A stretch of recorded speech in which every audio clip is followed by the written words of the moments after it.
Greetings everybody, my name is Tommy and welcome to my channel. Well, today I'm going to be reviewing Shantae and the Pirate's Curse. Now, I already reviewed Risky's Revenge, which is a charming but flawed game. The port wasn't that hot on the PC, and the game was also really short, but it had more than enough charm for me not to only enjoy it, but to give it a big recommendation. Now let's move on to the sequel, Shantae and the Pirate's Curse.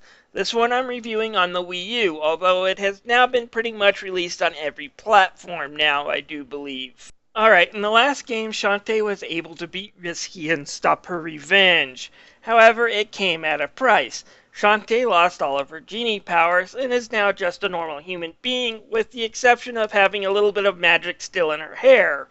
Also, last time, the mayor of Scuttletown sold the town to the ammo baron, who wants to turn it into a base so he can take over the world. Shantae stops him from doing that, but gets herself in trouble with the government and the powers that be, who now want to take her hair. However, Shantae finds out she has more to worry about when she falls for another one of Risky's traps. It seems though that Risky actually needs her help more than ever, because there's this dark magic going around Sequin Land and turning all of her Tinkerbat crews into monstrous cracklebots. She also has all her pirating items stolen, and she's now afraid that this dreaded pirate master might be coming back from the grave, and the only one who can stop him would be Shantae. Overall, the story is pretty charming with a lot of humor to it. And again, you don't have characters that look like this without just a little bit of sexual humor to it, but it's by no means over the top. You get a scene where they get captured by bad guys and have to wear bikinis. It's kind of a funny little scene, and it leads to a stealth action gameplay sequence. Oh, and for those who think WaveForward used all of their 1980s cartoon gags and pop cultural references on Double Dragon Neon, think again. Check out this character. Best parody of Filmation's version of He-Man and the Masters of the Universe I have ever seen.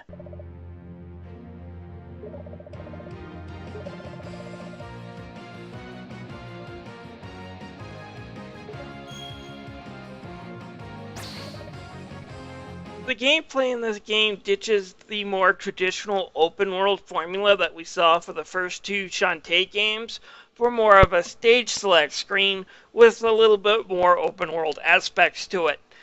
It comes closer to Castlevania Order of Ecclesia in this one than Castlevania 2. After you get on Risky's ship, you will go to select a stage screen, and then each area will allow you to explore a little bit and solve puzzles in order to access that dungeon and find out where it's hidden. You will have to backtrack a lot to previous areas to talk to people in that area or to find items that you will need in order to access the dungeon in a new area. So while the maps are a little more linear, to say the game is still non-linear is an understatement. The dungeons themselves are a lot bigger this time, but the puzzles are, for the most part, are more fun, and none of them were too over-the-top complicated that I found myself stuck for too long. One of the things I like now is that Shantae is now a human, so she's going to be dependent on the items she finds in these dungeons. Yeah, the transformation dances are out, but instead of animals, you can get new items. With the gun, you can shoot things and shoot switches to open doors. They're boots that let you dash, and the final one is this cannon, which is incredibly fun and rewarding to master, which allows you to get to higher heights by blasting this cannon at the ground. It's really fun. All the items have their uses both inside and outside of the dungeons you find them. Add in some really fun boss fights, and this game is almost perfect. Almost. Yeah, the game does two things that really piss me off. First, the final level of this game really ups the difficulties in some ways that are just really harsh. While the overall game is pretty easy with potions and even auto potions readily available and food drops constantly, but the final area takes a lot of precision. I like most of the parts that are old school gaming, but when it amps itself up to the insane right here, I don't really consider it fun. Second thing that this game that ticks me off is the game pulls a Super Princess Peach. on you. In order to get the real ending and fight the real last boss, you have to find these crackle bots that are hidden in each area and destroy them, and then suck up some of their power with a magic lamp. Otherwise, you kind of just get this half-weak bad ending. I kind of hate that. I can understand a little extra for 100%, but when you force me to hunt down MacGuffins like this in order to see the real ending, it feels like filler that just adds another hour to the game, but it's a tedious hour that I would have rather just skip.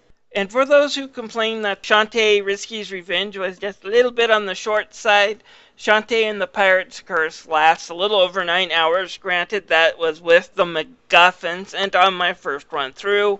It's too good a game, I think, to really throw in that extra filler, but they decided to do it, I guess, just to make sure that it was padded. Still, definitely worth a pickup. You will get your money's worth. It's definitely worth $20. They were a really enjoyable 9 hours, and I could see myself playing through this game again, especially with the extra pirate mode that allows you to keep all of Shantae's items from the get-go. Alright, in Shantae's Risky's Revenge port, I had to criticize that the game graphics were a little bit too blocky, and they were obviously made for a lot lower resolution than my computer monitor. With the Pirate's Curse, yeah, it still has a little bit of the same problems, seeing how this was originally planned to be a 3DS exclusive. That said, we're usually not looking at things that are truly blocky, and there is some of the charm to having it a little bit lower resolution, because this is supposed to look a little bit like a 16-bit game. And when you add in just the beautiful sprites, it really does shine through just how charming this game is. You can also add in some gorgeous backgrounds in each area, and what can I say, it looks like it belongs in the 16-bit era. Some really great music in the game that sounds again like it's a little bit Arabian. There's also a few more voice samples coming from Shantae, but overall the story is told through text, true to its old school roots. I give Shantae and the Pirate's Curse a 4.5 out of 5. This game is perfect at being old school in many ways. It feels like it should go down on a list of classic Super Nintendo games, because that is exactly what it's aiming for. The sprites and the artwork are fantastic. The gameplay for the most part is top notch, and there's a lot of charm to it. For about $20, this game is definitely worth a pickup. Well, thank you for watching this video, guys. If you're interested, feel free to click that subscribe button. I'd love to have you as a member of my community. I do reviews, I do editorials, and I do other fun things on my channel, and I would love to have your subscription. Anyways, this is Tom.